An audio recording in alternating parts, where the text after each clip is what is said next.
Olá, pessoal, tudo bem? Estamos então agora na nossa segunda videoaula. Hoje gostaria de poder corrigir primeiramente com vocês os exercícios que eu deixei na última semana com vocês. Retomar algumas coisas sobre a parte de funções. Vocês já têm 2 trabalhos para me entregar. Um da semana retrasada, que é sobre conjuntos, e as 7 questões que eu deixei para vocês na última videoaula. Não as questões do livro, as que estão no vídeo. Então, essas vocês irão me entregar no retorno. São 2 trabalhinhos. Então, nós vamos, então, primeiramente, a correção dos exercícios do nosso livro.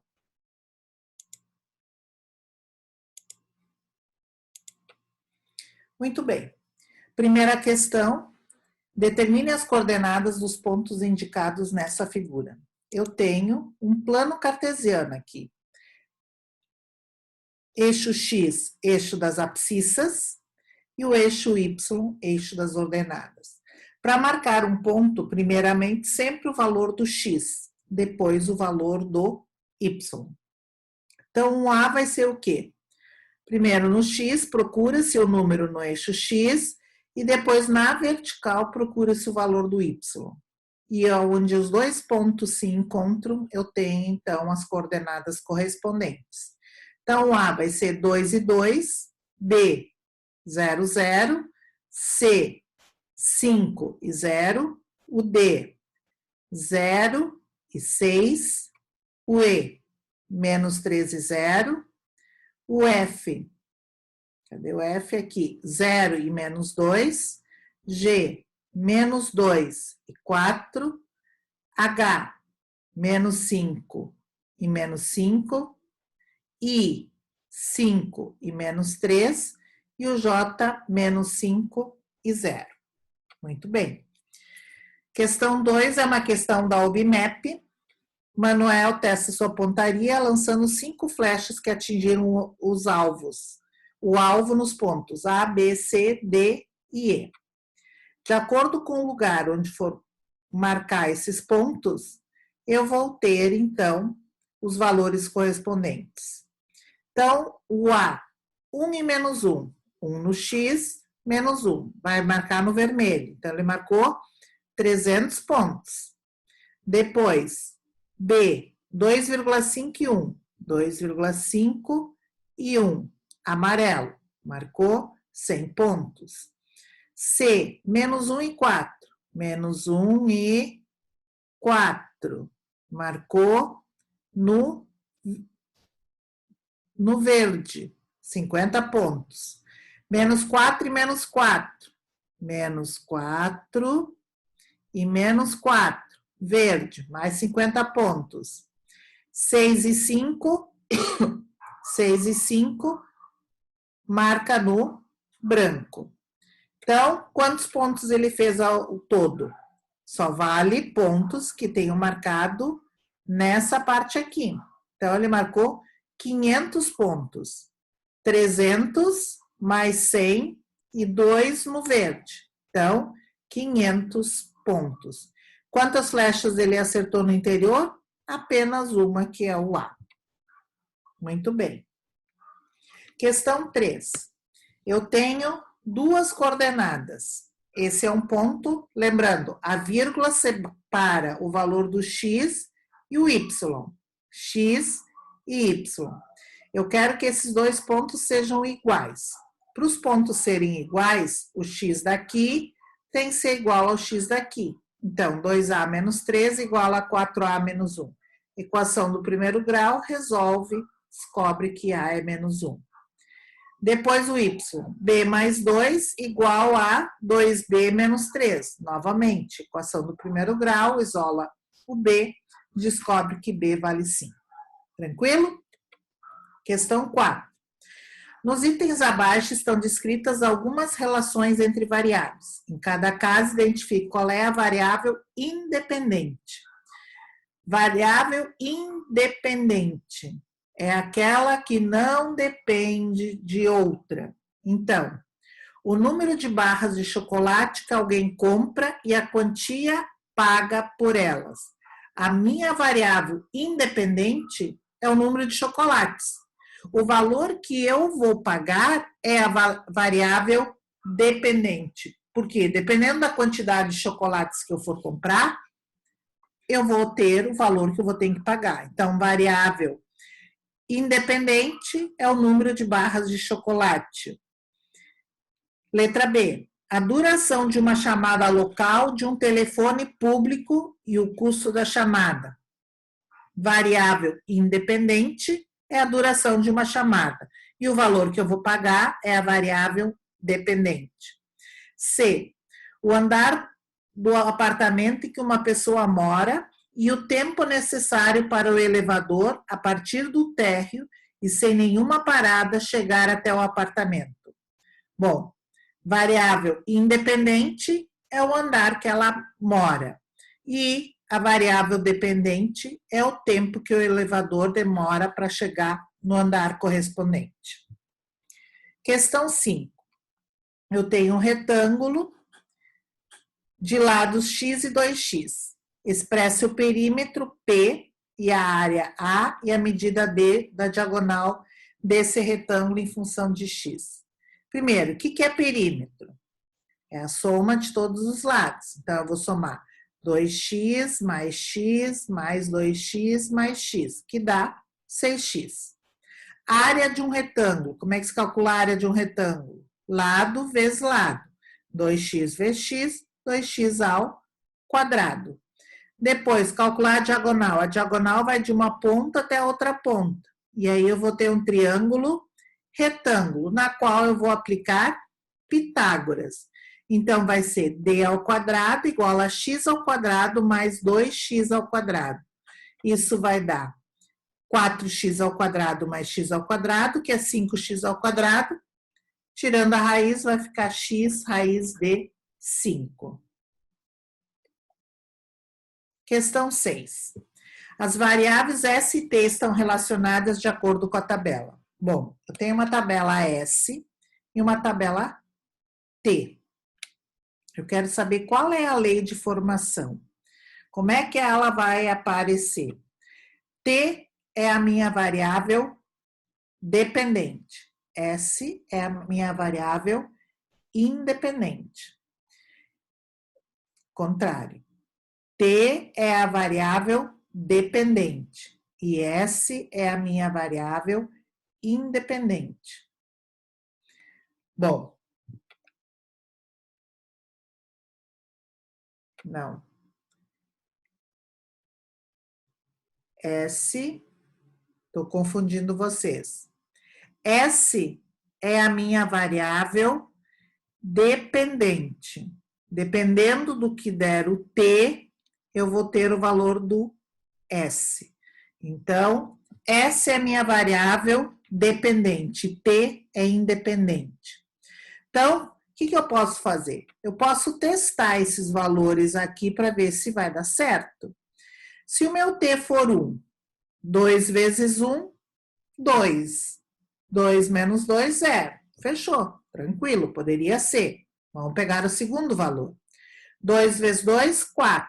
4 menos 2, 2. É 3. Não dá. Então, letra A, descartada. Vamos para a letra B. Quando for 1, 1 menos 1, 0, fechou. Quando for 2, 2 menos 1, 1.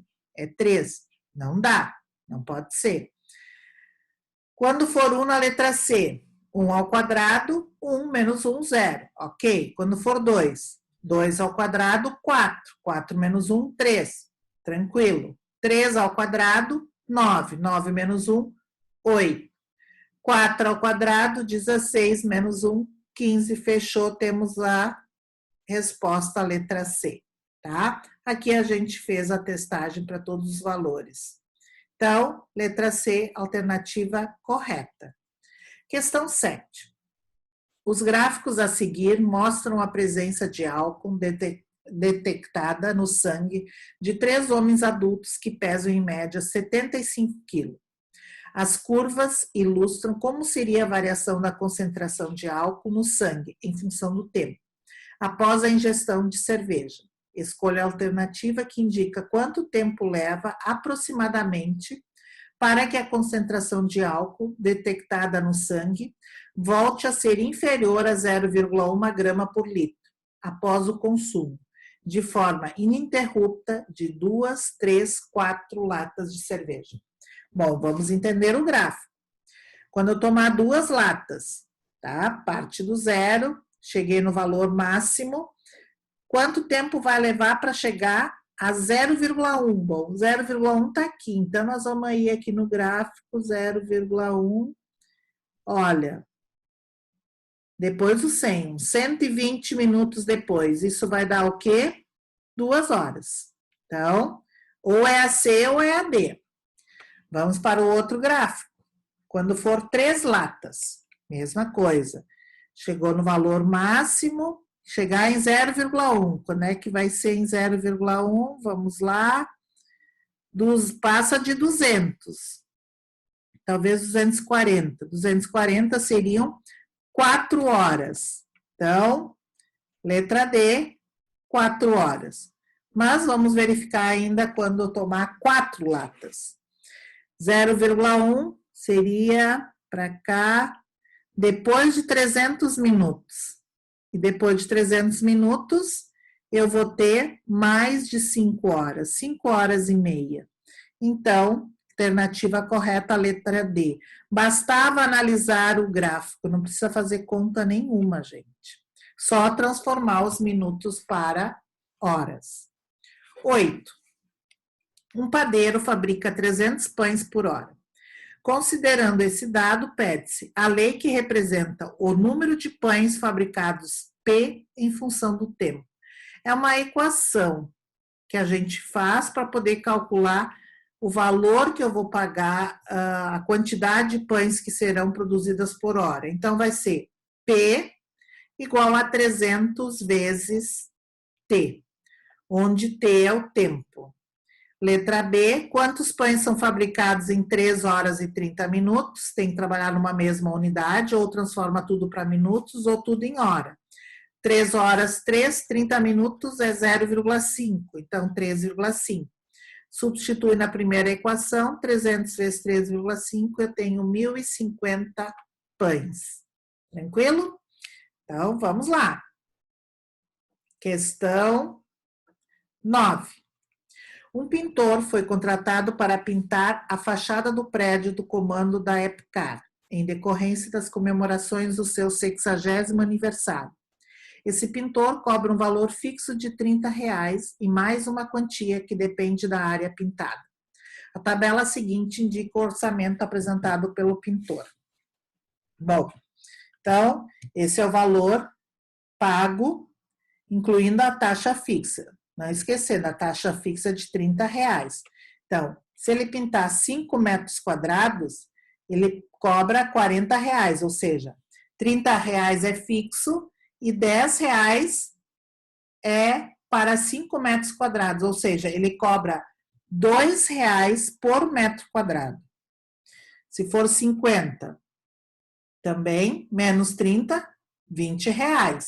A mais ele cobra. Como são 10, 20 dividido por 10, R$2 por metro quadrado. Em todos eles ele cobra R$2 por metro quadrado.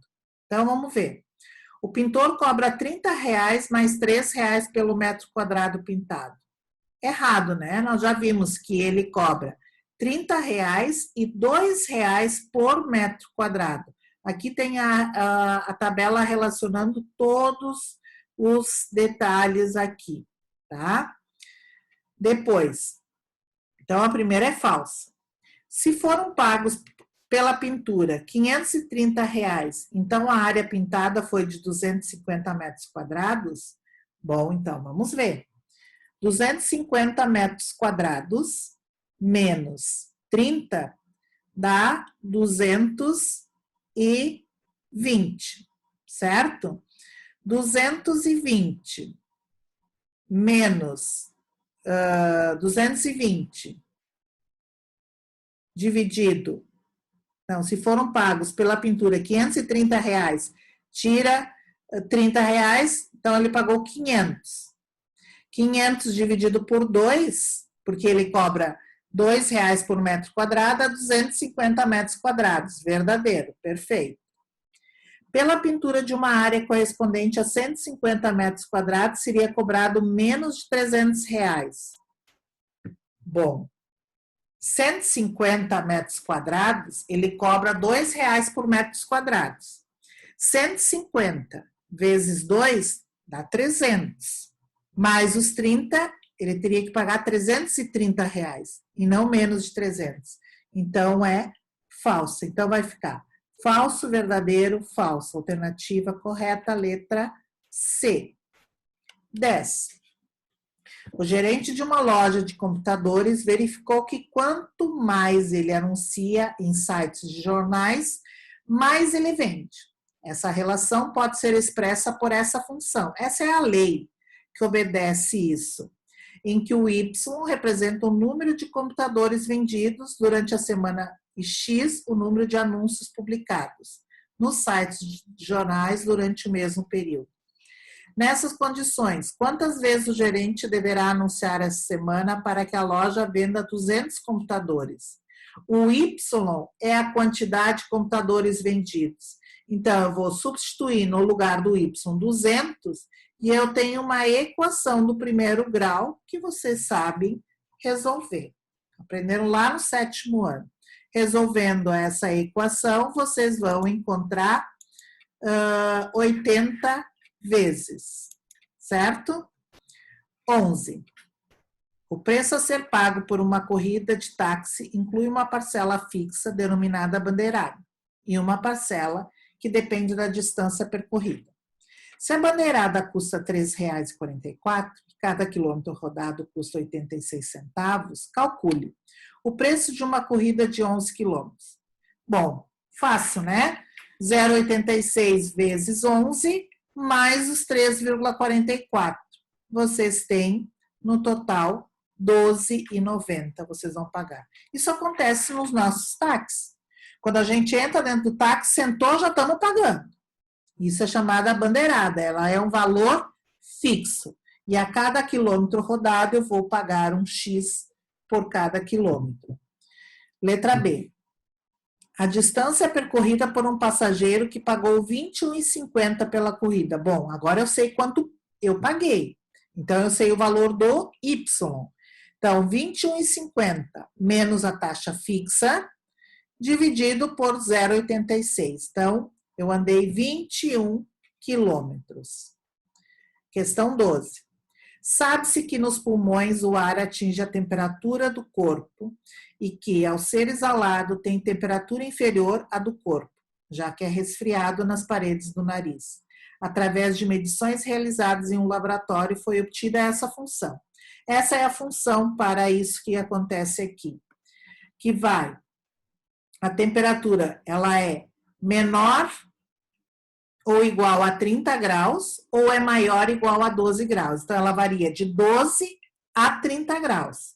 Essa é a temperatura mínima e 30 é o valor máximo.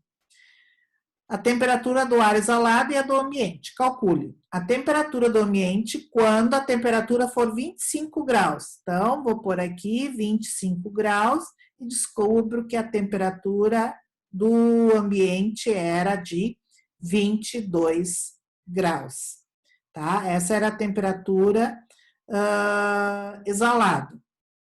Agora ele quer saber qual é o maior valor que se pode obter para a temperatura exalada. Bom, qual é o maior valor da temperatura do ambiente que eu posso ter? Maior temperatura é de 30 graus, tá? Então, eu vou substituir aqui a temperatura de 30 graus para saber qual é o valor que vai ser exalado. Então, 31 graus. Tranquilo? 13. Ao programar uma fórmula em uma planilha de cálculo, Arthur pretendia que o número de saída fosse o dobro do número de entrada. Mas, na elaboração da fórmula, ele cometeu um erro, conforme mostra os primeiros resultados que aparecem na tabela. Qual a fórmula digitada por Arthur que representa a relação entre o número de entrada x e o número de saída? Bom, gente, eu tenho ponto 0 e 3. Então, essa minha equação y igual a ax mais b. Essa é a equação para qualquer função. Então, o y é 3, a vezes o x é 0, eu descubro que o b vale 3. Quando o y for 5 e o x for 1, eu vou ter 5 igual a vezes 1 mais b. Como eu sei que o b já é 3, eu vou colocar ele para cá. Então, vai ficar 5 menos 3, que vai ser 2, a vai ser 2. Então, a fórmula é y igual a 2x mais 3. Poderia ter usado qualquer outros dois valores para encontrar o valor do A e do B, certo? Nós vamos fazer mais exercícios adiante sobre isso. 14. A tabela abaixo mostra como deve ser calculado o imposto de renda, pessoa física, a ser retido na fonte de um trabalhador assalariado em 2014. Então, aqui eu tenho a base do cálculo, a alíquota que é cobrada e a parcela a ser deduzida. Então, vamos ver. Para calcular o imposto devido, basta aplicar a alíquota sobre o total de rendimento e subtrair o valor da dedução correspondente. Então, qual seria o imposto devido de uma pessoa que tem um salário bruto de R$2.000 por mês? Bom, 2.000, ele se encaixa aqui. Então, a alíquota que vai ser cobrada vai ser 7,5%. Então, 2.000 vezes 7,5% vai dar um valor de, que eu tenho que calcular isso aqui, que é devido, vamos ver aqui,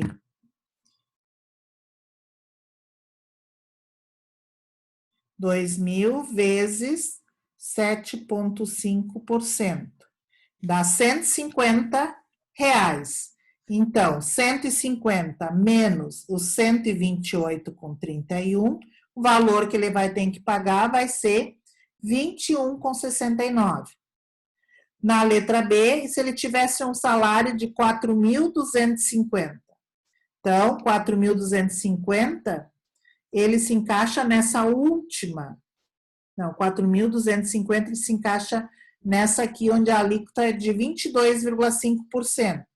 Então, 4.250 vezes 22,5%, ele teria que pagar 956,25. O valor que eu vou deduzir vai ser de 577. Então, ele vai ainda pagar 379,25. Esse é o valor que ele vai ter que pagar para o imposto de renda. Certo, pessoal? Então, esses foram os nossos primeiros cálculos que envolvem a parte de funções. Daqui a pouco vamos ver a nossa aula dessa semana. Espero que possam fazer a correção certinha e no retorno, se houver dúvidas, a gente ainda pode esclarecer. Até a aula. Beijos!